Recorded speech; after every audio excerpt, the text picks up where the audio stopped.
Сәлеметсіздер ме? Мен Қашқынбек Ақбел Серікбайқызы, Дінмұхамед Ахметұлы Қонаев атындағы орта мектептің қазақ тілі мен әдебиеті пәнінің мұғалімі. 5-ші сыныптың қазақ әдебиеті пәні бойынша таза мұңсыз асыл сөз бөліміндегі Керқұл Кендебай ертегісі. Кендебай елінің тұрмысын жақсартқан ол. Кендебайдың ерліктері туралы айтатын боламыз. Сабағымыздың оқу мақсаттары: көркем шығармадағы кейіпкерлер портреті мен іс-әрекеті арқылы образын ашу. Сабақтың мақсаты: ертегіні оқып сюжеттік дамуын сипаттау, кейіпкерлердің іс-әрекетін баяндау. Бүгінгі сабаққа таңдалынып алынған эпиграф: адамда жақсы қасиет болмаса, оған бақ та бақыт та қонбайды. Оқушылардың зейінін шоғырландыру мақсатында миға шабуыл әдісі арқылы жаңа сабақтың бағдарлау мотивациялық кезеңінде мен балалардың ерлік ұғымын қалай түсінетінін және оны үш сөйлем тәсілімен ауызша сұраймын. Ребус арқылы жаңа сабаққа болжам жасалынады. Берілген сілтеме арқылы сабағымыздың қысқаша бейнефильмін көрсететін боламын. Сабағымыздың бірінші тапсырмасы сәйкестендір әдісі. Тыңдаған ертегі бойынша мазмұнды ретімен орналастыр. Яғни біз ертегіні толығымен тыңдап шықтық.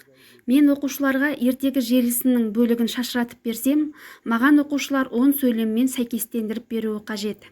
Дескрипторы: ертегінің мазмұнын тыңдайды, ертегі мазмұнын түсінеді, оқиғалар желісіне мән береді. Мазмұндық жоспарын рет-ретімен орналастырады. Бағалау критерийі: мазмұндық жоспарын рет-ретімен орналастырады. Екінші тапсырма: кейіпкерді таны әдісі. Ертегінің образдар жүйесіне талдау жасау. Тапсырма дескрипторы: көркем шығармадағы кейіпкерлерді оған тән мінездерді сәйкестендіреді. Кейіпкерлердің жағымды іс-әрекеттерін біледі. Іс-әрекеті арқылы образын талдайды. Бағалау критерийі: көркем шығармадағы кейіпкерлерді оған тән мінездерді сәйкестендіреді. Іс-әрекеті арқылы образын ашады. Үшінші тапсырма: автор орындығы әдісі. Оқушылар бұл кезеңде Кендебай кім, Керқұл қандай деген сұрақтарға жауап береді. Өз шешімдерін шығарады.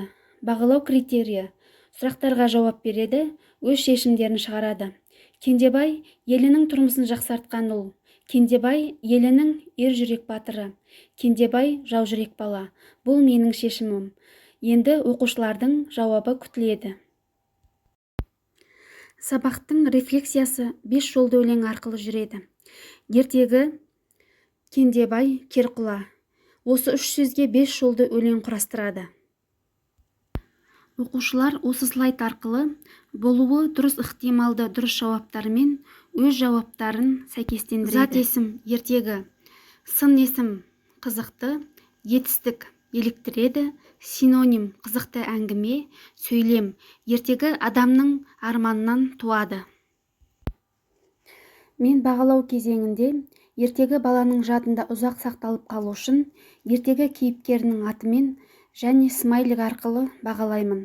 Яғни бұл жерде оқушы қанша көбірек смайлик жиналса, бағасы да жоғары болады. Яғни 8 смайлик жиналса, бағасы балдық жүйеде 5.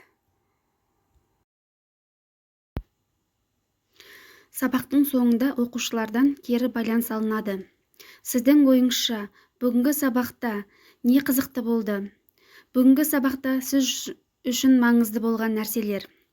Үй тапсырмасы: әр оқушы өз кейіпкерлеріне хат жазады. Кендебай, Керқұл Қазанғап кейіпкерлерінің іс-әрекетін қолдап немесе ақыл-кеңес беріп өз пікірлерін білдіреді. Назарларыңызға рахмет.